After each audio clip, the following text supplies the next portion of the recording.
예, 반갑습니다, 여러분. 할렐루야, 샬롬 하고 우리 함께 뒤에서부터 인사합니다. 할렐루야, 샬롬, 샬롬, 샬롬, 샬롬, 샬롬, 샬롬, 샬롬.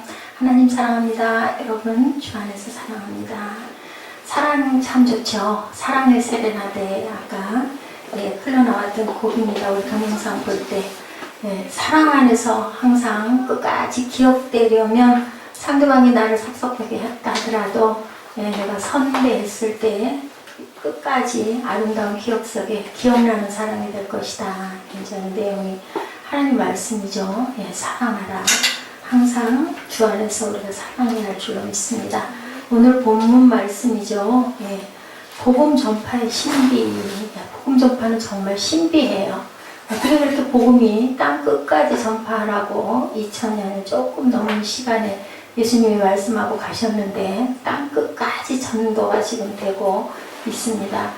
그래서 지금 8장 26절에서 40절까지 좀 길죠. 우리가 본문을 쭉 읽었는데 거기 나오는 사람이 주의 사자가 누구에게? 빌립에게 말했다. 빌립은 두 사람이죠. 예수님의 제자 빌립과 또 그 집사 빌립. 이 사람은 지금 집사 빌립이에요. 그죠? 누구와 함께 스데반과 같이 세웠던 7 집사 중에 한 사람.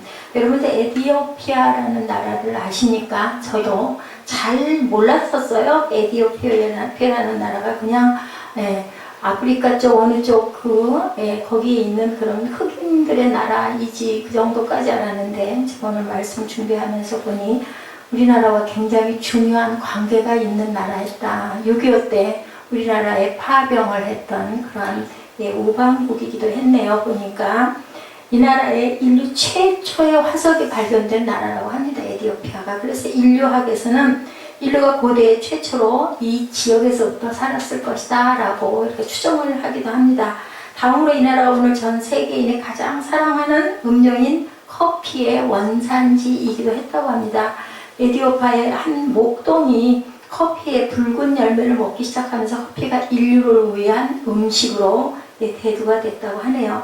우리나라에 6.25 때 군대를 파병해서 우리를 도와주기도 하고 이 나라 셀라시의 황제가 유엔에서 한국의 유엔군 파병을 강력하게 주장을 하고 역설하기도 했다고 합니다. 그리고 직접 황제 친위대 6,500명의 군인을 파병해서 우리를 아주 적극적으로 도운 나라이기도 했구나. 제가 새삼스럽게 알았습니다.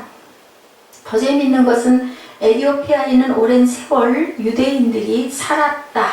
흑인이면서도 유대인이다. 혼혈로 섞였겠죠. 그런데 아주 재미있는 얘기가 열왕기상에 나타나죠. 10장 1절에서 3절에 보면 시바 여왕이 나옵니다. 시바 여왕이 주의 이름에 관해 솔로몬의 명성을 듣고 와서 어려운 문제들로 솔로몬을 시험하려고 아주 금은보화를 잔뜩 싣고 찾아오는 대목이 열왕기상에 나타나는데 그 여왕이 솔로몬과 함께 잠자리를 하고 거기서 낳은 아이들이 에디오피아의 민족이 되었다라고 그 역사적으로 증명이 되어 있기도 합니다.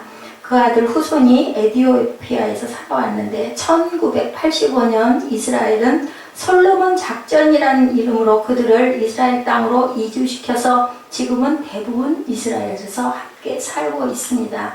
그리고 또한 핸델의 메시아 오라토리오 중에 솔로몬 중 산막에 시바 여왕의 도착이라는 그러한 그 메시아의 그 음악을 만들어서 핸델이 만들었어요. 1748년에 구약성서에 나오는 솔로몬의 이야기를 소재로 오라토리오 성담곡 솔로몬을 작곡해서 연주한 바가 있고 이런 아주 귀한 역사가 있는 에디오피아입니다. 우리가 주목해야 할 것은 에디오피아가 아프리카에서 가장 오랜 기독교 역사를 또한 갖고 있다고 합니다. 2000년이 넘습니다.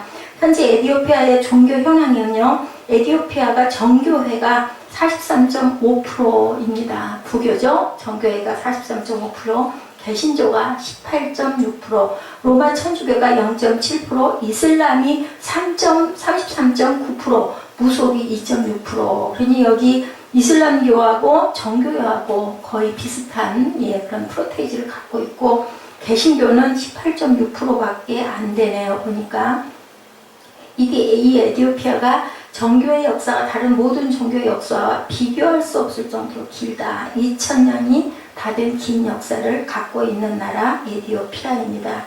에디오피아는 어떻게 초대교회 시절부터 복음을 받아들이고 지금까지 이어오고 있는가, 우리가 그 부분을 가지고 정말로 복음 증거는 신비하다라는 그런 내용으로 이렇게 한번 말씀을 깊이 묵상해 보도록 합니다. 복음 전파가 참 신비해요. 우리가 전도를 받는 것도 그렇고 또 전도를 받아서 아주 특별히 은혜를 받는 사람들도 보면 뭐 멀리 갈 것도 없습니다. 저 같은 경우 아까 일부 예배 때도 말씀을 드렸지만 딱 한 가지 했던 거는 예수님을 끝까지 믿고 하나님이 내 안에 계시구나. 언젠가부터 제 가슴 안에 커다란 눈이 하나 계신다라는 게 딱 기도할 때 항상 느껴졌어요. 가슴 가운데 온통 지금도 잊을 수가 없어요. 커다란 눈 하나가 이렇게 있는 모습을 제가 보면서 내 안에 하나님께서 나를 보고 계시구나라는 그런 깨달음이 뭐 누가 가르쳐 준 것도 아니고 뭐 어딜 가서 뭘 들은 것도 아니고 그런 감동이 있었습니다. 여기 이제 나오는 주인공 에디오피아 여왕 간다게가 나오죠. 모든 국고를 맡은 관리인 내시가 예루살렘까지 절기를 지키러 여행을 간 거예요. 이 사람은 흑인 유대인이죠. 보면 간다게, 에디오피아 여왕 간다게의 국고 맡은 관리인 내시예요. 내시는 궁전에서 거의 그저 남자인데 여자 같은 그런 거세를 당한 사람을 얘기하죠. 이 내시가 이제 이렇게 여행을 하는 그런 내용을 담고 있는 그 내용이 우리 본문에 나타나 있습니다. 흑인 유대인인데 이 사람은 솔로몬 시대 이스라엘의 솔로몬 왕과 아까 말씀드린 대로 에디오피아 시바 여왕이 동침해서 낳은 메레닉의 후손이다.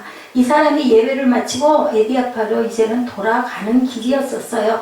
수레를 타고 가면서 성경 말씀을 읽고 있는데 이해할 수가 없어요. 여러분들 왜 이해할 수 없었을까요? 이 말씀이 이사야 53장 7절이었는데 4절에서 7절 내용을 보면 여러분들 잘 아시는 말씀일 거예요. 그는 실로 우리의 질고를 지고 우리의 슬픔을 당하였거늘 우리는 생각하기를 그는 징벌을 받아 하나님께 맞으며 고난을 당한다 하였노라.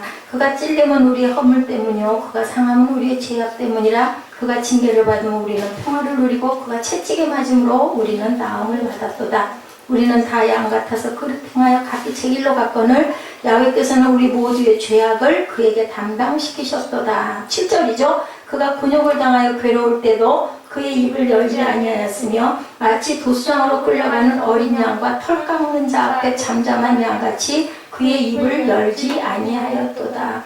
이 말을 그 내시가 왜 못 알아들었을까? 저는 이 말씀을 가지고 묵상을 해봤어요. 예수를 받아들이지 못하고 예수를 아무도 전해주지 않고 모르는 거죠. 하나님은 알죠. 그죠? 유대인이니까. 하나님에 대한 열심은 아주 특심이죠. 그런데 이 내용이 누구예요? 이 구약의 이 내용 예수님이거든요. 그러니까 이 내시가 얘 도대체 무슨 말이야? 알 수가 없다. 이 7절 말씀 도대체 무슨 말이냐? 그가 누구냐? 저는 이랬을 것 같아요. 질문이. 그래서 그걸 가르쳐주고 예수님의 나타나심과 예수님이 십자가에 돌아가심으로 우리가 구원을 받고 우리는 이제는 부활할 수 있는 영생의 몸이 되었다는 걸 아마 빌립이 전했을 것이고 그러다 보니까 물을 보니까 우리 본문 내용이죠. 물을 보니까 뭐 여기 물 있네. 여기서 세례를 받으면 안 될 게 없잖아. 그리고 즉시 세례를 하고 그리고 누가? 주의 영이. 여기 주의 영이라는 그 부분이 나타나죠.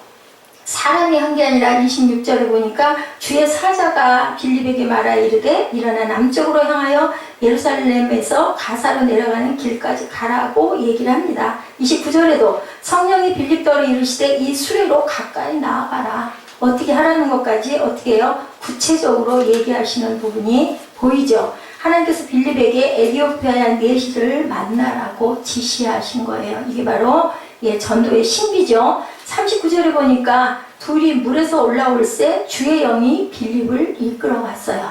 다른 데로 이끌어가죠. 하나님께서는 에디오피아의 내시를 에디오피아로 돌아가게 하신 내용이에요. 이 말씀 속에서 우리가 확인할 수 있는 것은 우연이 결코 아니다. 여러분들 예수 믿는 거 우연인 것 같으세요? 아니에요. 우리 김종국 형제 우리 애써 만난 거 우연인 것 같지만 그냥 내가 이뻐서 아유 좀 힘들어도 결혼해서 살래 선택을 내가 한 것 같지만 하나님의 역사하심이 분명히 있습니다. 우연한 일은 하나도 없어요. 세상에 보면 이 사건 속에는 분명한 하나님의 의도가 있었다라는 것. 특히 에디오피아에 복음을 전하고자 하는 하나님이 뜻이 있었다라는 것. 에디오피아 내시를 긍휼히 여기시고 그를 통해서 아프리카 지역에 하나님의 복음이 들어가게 하려는 하나님의 큰 뜻이 있으셨다라는 것. 또 나아가서 멀리 에디오피아에서 영적으로 죽어가는 흑인들을 구원하시기 위한 아주 원대한 큰 뜻을 갖고 계셨다라는 것.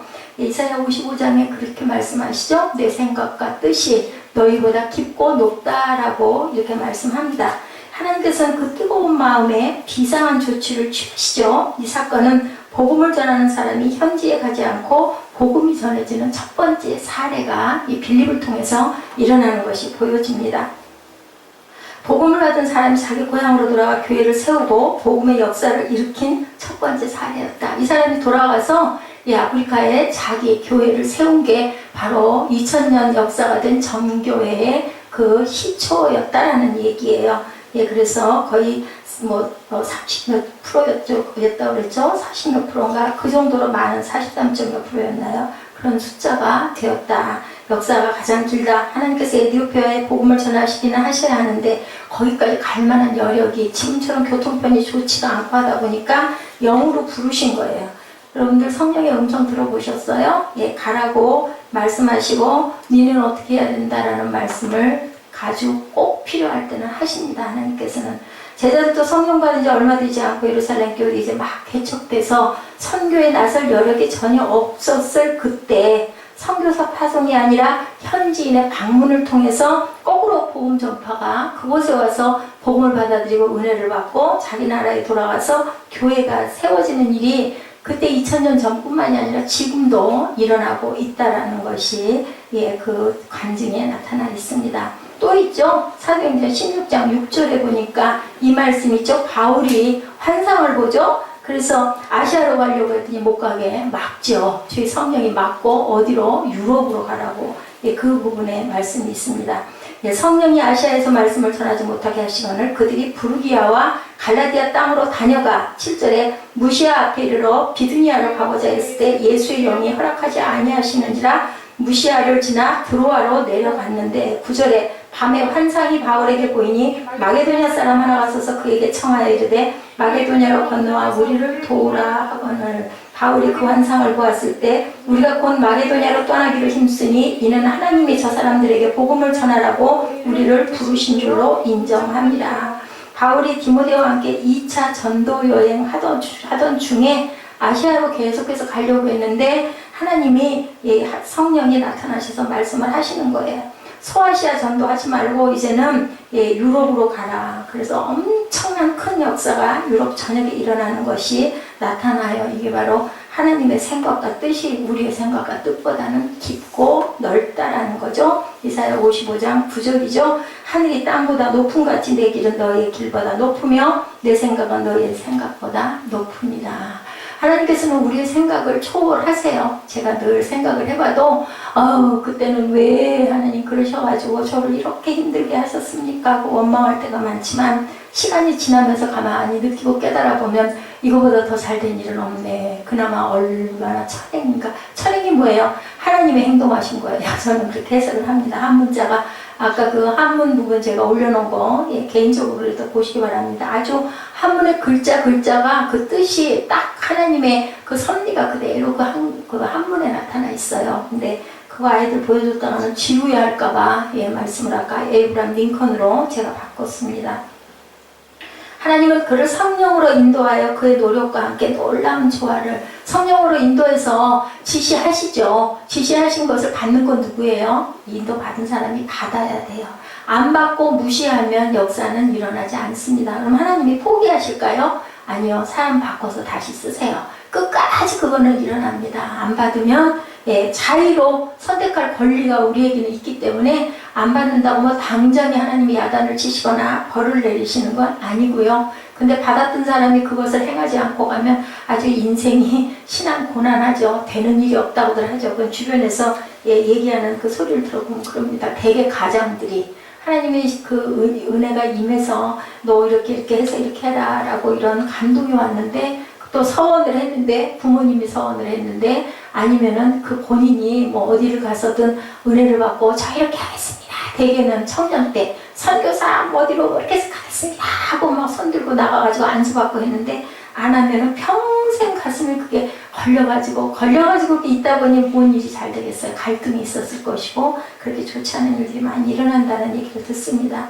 여기서 사도 바울의 깊은 영적 통찰력, 아까 16장 그 사도행전 16장 얘기처럼 하나님의 인도하심을 받은 위대한 바울의 환상을 보는데, 그것은 바울만 그런 게 아니라요, 저와 여러분도 깊이 기도하면 하나님께서 우리에게 깨닫게 하시고 알게 하시고 말씀을 항상 주십니다. 그래서 잘못하면 그게 너무 신비주의에 빠질 수도 있지만 분명한 것은 하나님이 시와 때는 잘 몰라요. 근데 멀리 있었던 일인지 가까이 곧 일어날 일일지는 모르지만 하나님께서는 분명한 것을 보여주신다라는 거. 뭐 할 때 우리가 깊이 기도할 때 예수님도 그랬고, 그죠? 모세도 그랬고, 바울도 그랬고, 많은 믿음의 선진들이 기도했기 때문에 노아도 마찬가지였을 거라고 저는 생각합니다. 중국에서 이와 비슷한 사례 아까 말씀드렸죠? 지금도 이루어지고 있다. 중국 깐수성 란조 근교의 시천이라는 마을에서 일어난 일이라고 합니다. 사막 한복판에 배나무가 가득한 이색적인 마을이라고 그래요. 사막이니 뭐 얼마나 열악하겠습니까? 중국 황하에 물을 끌어다가 과수원을 만들고 후에 큰 마을을 이뤘대요. 근데 이 마을에 교회가 생겼습니다. 복음 전도자가 찾아가서 전도해서 생긴 교회가 아니고 어느 집 부부가 여행길에 복음을 받아들여가지고 예수를 믿고 성경을 얻어서 집에 돌아와가지고 집에서 둘이 가정 예배를 드리게 됐대요.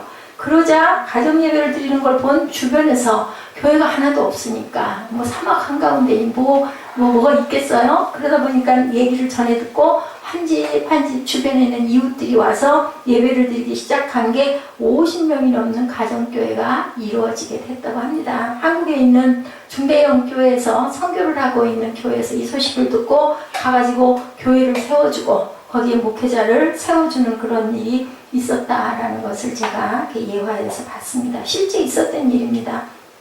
이제 그 란조시 기독교 양회에서 교육자를 파송하여 어엿한 교회로 성장했다. 그래서 중국에는 정말 가정교회가 많대요. 가정교회는 가정과 가정이 같이, 저희 교회도 어떤 그런 모습 아닙니까? 이렇게 두세 명의 가정이 모여서 그러다가 또 옆에 좋다고 하면 또 가보고, 거기는 거의 가정교회이기 때문에, 가정교회가 아니고 공인된 교회는 더 거의 조금이래요. 제가 그 중국 그 선교사 얘기를 교회 오면서 언젠가 차 타고 오면서 그 모시는 시간이 돼가지고 방송에서 극동방송에서 들으니까 두 가지의 부류가 있다라고 얘기하더래요. 공식적으로 예배를 드리고 나라의 보호를 받을 수 있는 교회가 있고, 가정교회는 그런 부분이 없다고 그래요. 근데 오히려 가정교회가 아주 수천 개 이상, 지금 제일 많은 인구가 중국 그 기독교인들이 가장 많잖아요. 뭐 1억 2천만 명이 될 그런 추산을 하고 있다. 제가 지난번에 한번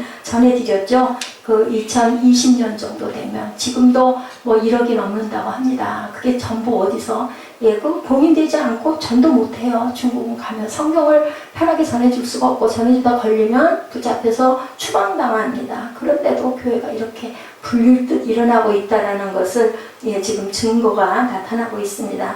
자, 이 마을 교회 하나님의 마음 어땠을까요? 너무 열악하고, 그죠? 전달이 될 수 없는 이런 곳에 우리 제가 계속 사도행전 말씀드리면서 어때요? 계속 핍박을 하면 할수록 점점 더 거세게 일어나는 게 오히려 부흥의 불길이었다라고 제가 말씀드리죠.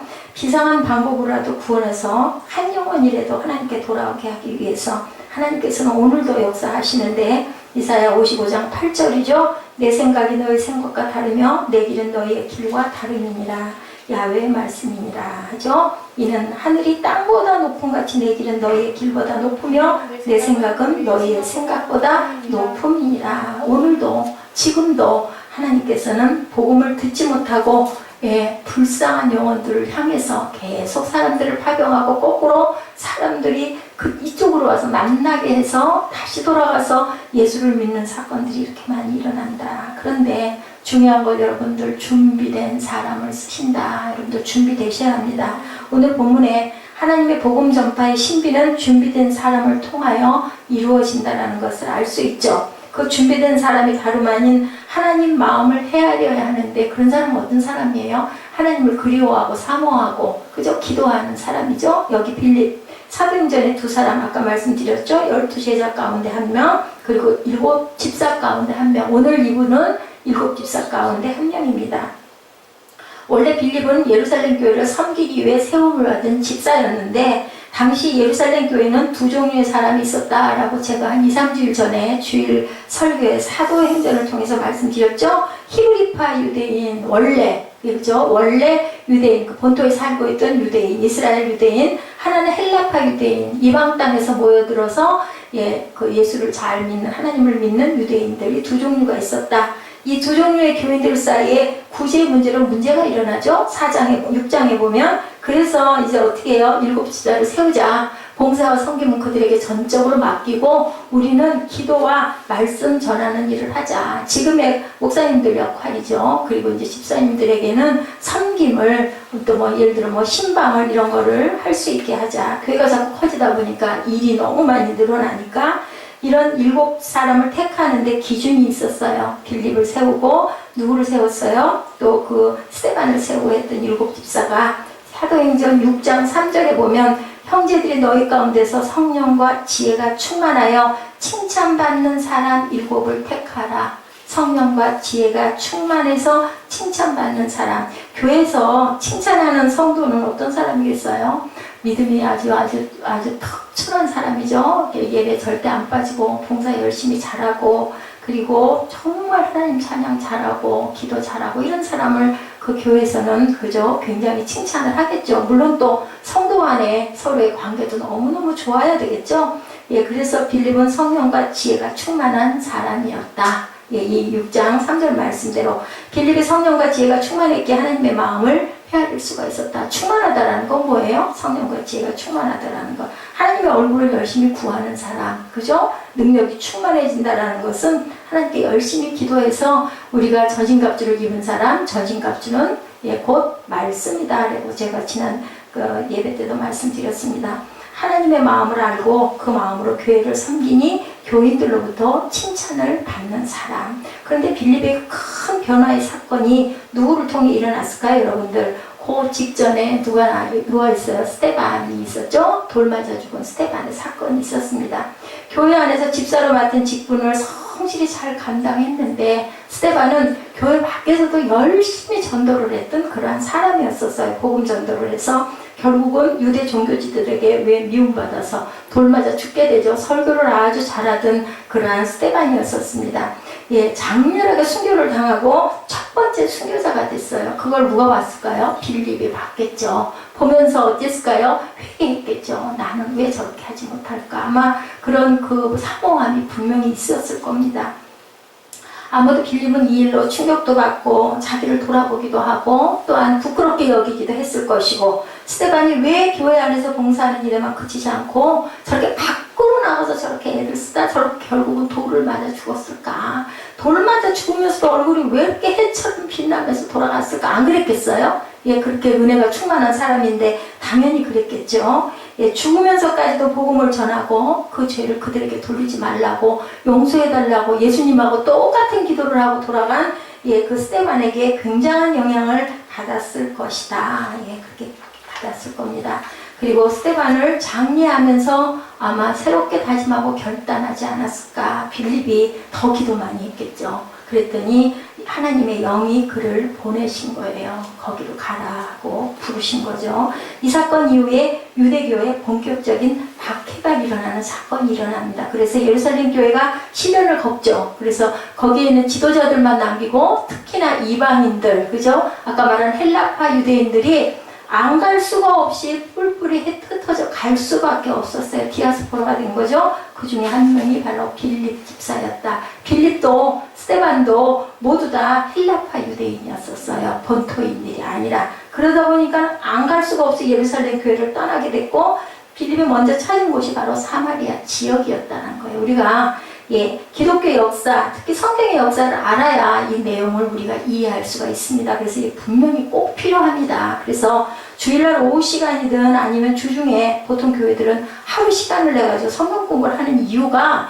성경의 흐름을 알아야 이해를 하게 되기 때문에 아마 여기 있는 그 내시도 도대체 이게 무슨 소린가 왜냐면 그때 그 시절에 신약이 안 만들어졌잖아요. 구약밖에 없잖아요. 그러니까 도대체 이게 무슨 소리냐 이해가 안 가는 거죠. 신약과 구약은 짝입니다. 그래서 사마리아 지역에 많은 성도들이 이래서 교회가 생기게 되고 성도가 생겼다. 그래서 주의 사자가 다시 빌립을 찾아오죠. 에디오피아의 내시를 만나게 하시고 나서 다시 세례까지 주고 나서 돌아가서 마지막 40절에 보니까 뭐라고 말씀하고 계세요? 우리 보면 40절 한번 39절 40절 한번 읽어볼까요?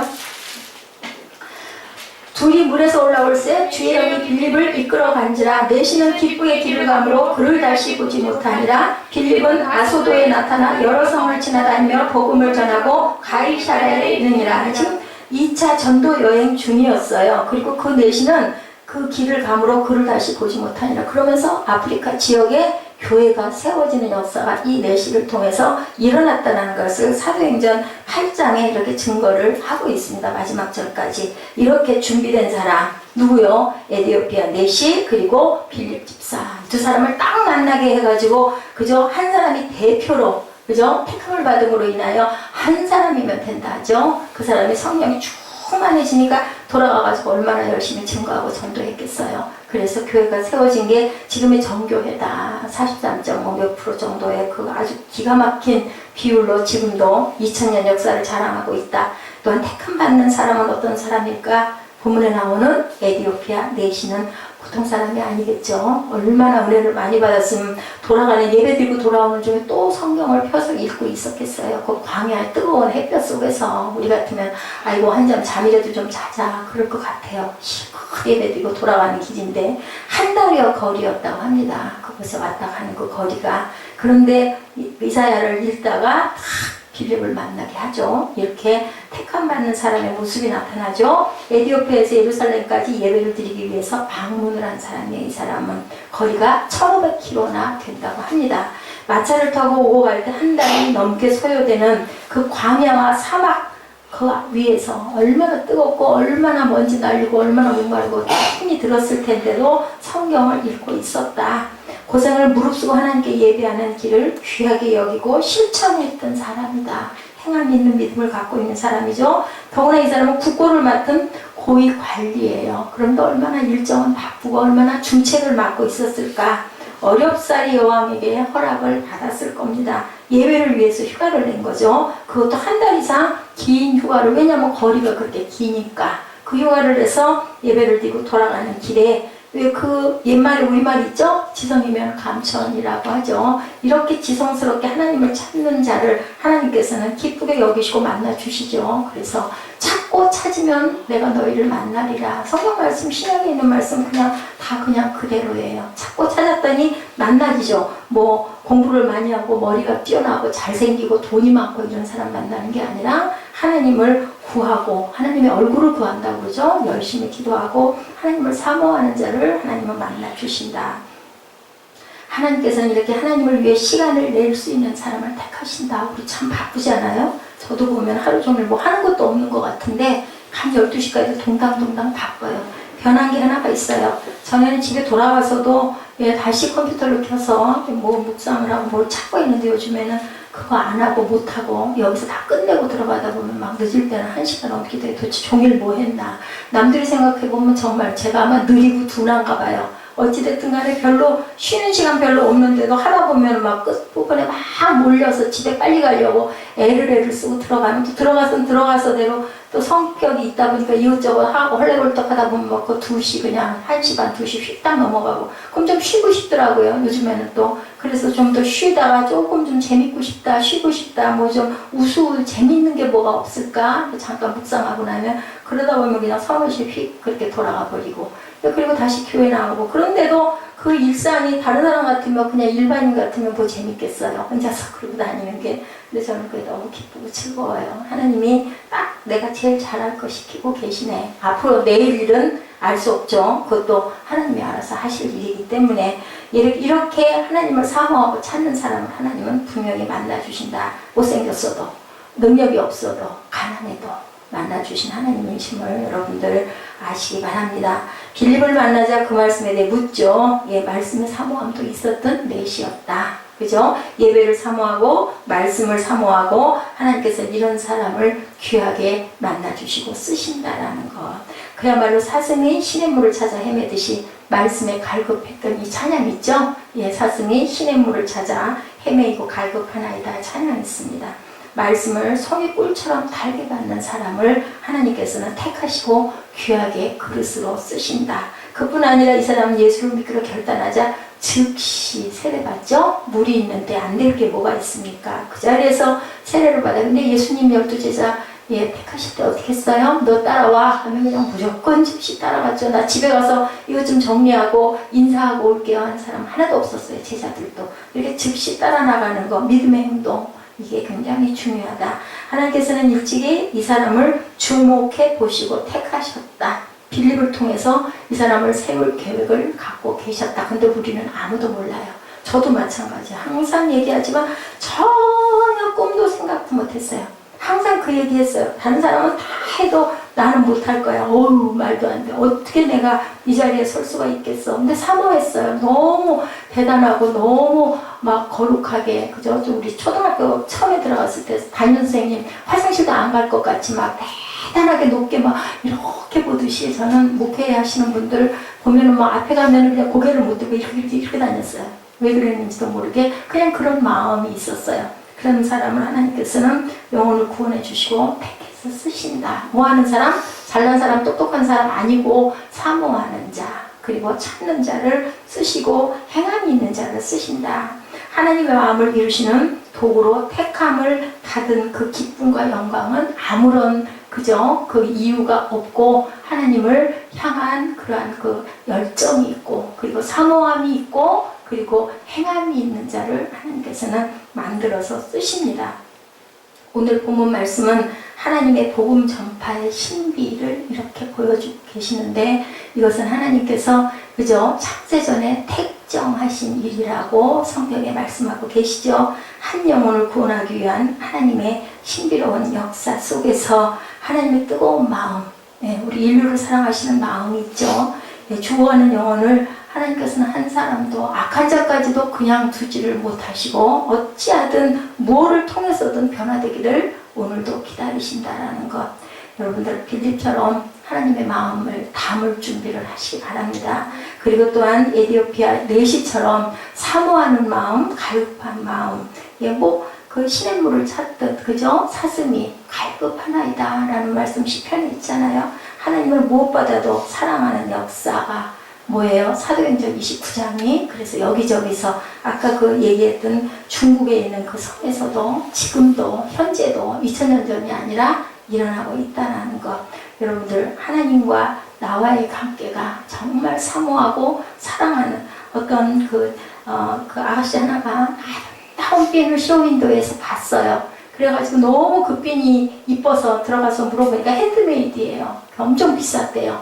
그러면 자기 용돈을 몇 달 만에 탁 털어서 그걸 하나를 사고 그 윈도우 앞에 지나갈 때마다 또 새로운 핀들이 또 있지 않겠어요? 너무 이쁜 거예요. 너무 갖고 싶은 거예요. 도대체 어떻게 저렇게 예쁜 핀을 저렇게 만들 수가 있을까? 하나밖에 없는 핀, 그죠? 그 사람 손을 통해서 나오니까.